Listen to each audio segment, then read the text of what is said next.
Adlaw nga Sabado karon mga kaigsuunan, petsa 29 sa bulan sa Oktubre tuig 2022. Ang pagbasa kinutlo gikan sa Ebanghelyo sumala ni San Lucas kapitulo 14 bersikulo 1 ug bersikulo 7 ngadto sa 11. Usa ni ana kaadlawng igpapahulay miadto si Jesus sa balay sa usa sa mga inilang Pariseo aron mukaon og gipanid-an siya pag-ayo sa mga tao. Nabatikdan ni Jesus nga dihay pipila sa mga bisita nga nagpili sa labing pinasidunggang dapit sa kananan. Busa misugilon siya ni ining sambingaya ngadto kanilang tanan. Kun dapiton gani kamo sa usa ka kumbira sa kasal, ayaw kamo paglingkod sa labing pinasidunggang dapit sa kananan, kay tingali unyag may laing dinapit nga labi pang halangdon kay kanimo, og ang nagdapit kaninyong duha muduol og muingon kaninyo. Siya'y palingkura diha, unya maulawan ka og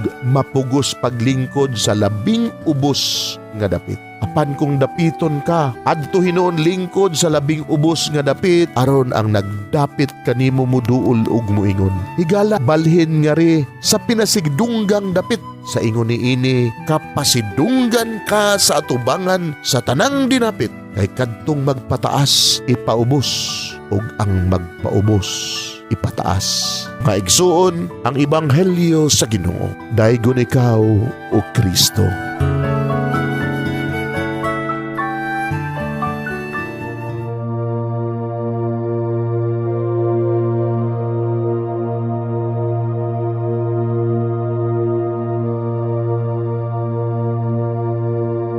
Pagampo sa dili pa magsugod sa trabaho. Magampo kita sa ngalan samahan sa Anak ug sa Espiritu Santo. Amen. Langit no namong Amahan, sa among pagsulod nining trabahoan, among gidala ang imong presensya uban kanamo. Among gipamulong ang imong kalinaw, imong grasya, imong kaluoy ug ang imong perpektong hanay sa among mga trabaho. Among gipadayag ang imong gahom labaw sa tanan, diha sa mga butang nga among mahimo, masulti, mahuna-unaan ug mahukman sulod nining adlaw.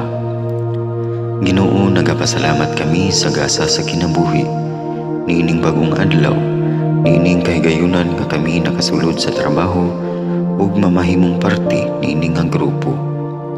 Salamat sa mga gasa nga imong gitugyan kanamo. Hamong gamiton kini diha sa pagimaya kanimo. Hatagi kami sa kusog ug kadasig sa pagbuhat sa among mga trabaho. Panalangini ang among mga proyekto, mga ideya ug kusog, aron sa ingon bisan sa pinakagamay namong mga kalampusan, magahatag kini sa imong himaya. Ubani kami, Ginoo, sa among pagtrabaho nining adlaw. Puna kini nga lugar sa inspirasyon ug kusog. Tabangi kami nga magtrabaho isip usa ka grupo nga mapakita sa usag-usa ang kamaayo.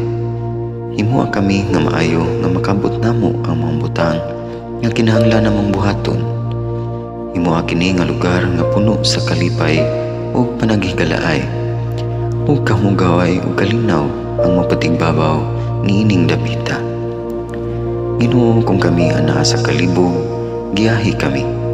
Kung kami muwadaan sa kadasig ug paglaom, dasiga kami. Himua nga ang trabaho nga among gihimo ug ang paagi sa among paghimo niini makahatag unta kini ug hugot nga pagtuo, kalipay ug pahiyom sa tanan nga among mahimamat karong adlaw.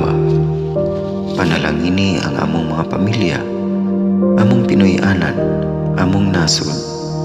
Himua nga magmatidud-anon kami sa pagtagad ug pag-amuma sa kalikupan ug sa tanang may kinabuhi, diha sa pagbuhat kanamo sa pagkabuot sa imong pangandoy alang sa hustisya ug kagawasan. O Ginoo, sa among pagbiya nining lugar, tagay kami sa imong panalangin ug kaluoy sa among pagbiyahe. Panalangini ang among mga pamilya ug Pinoy-anan nga anaon ta sa maayong kahimtang sama sa among pagbiya kanila. Ginoo, salamat sa tanang butang nga imong nabuhat, sa tanang butang nga imong gibuhat Usat lang butang imong buhaton pa. Sa ngalan ni Jesus, among giampo diha sa tumang pagigugma ug pagpasalamat. Amen. Sa ngalan sa Amahan, sa Anak ug sa Espiritu Santo. Amen.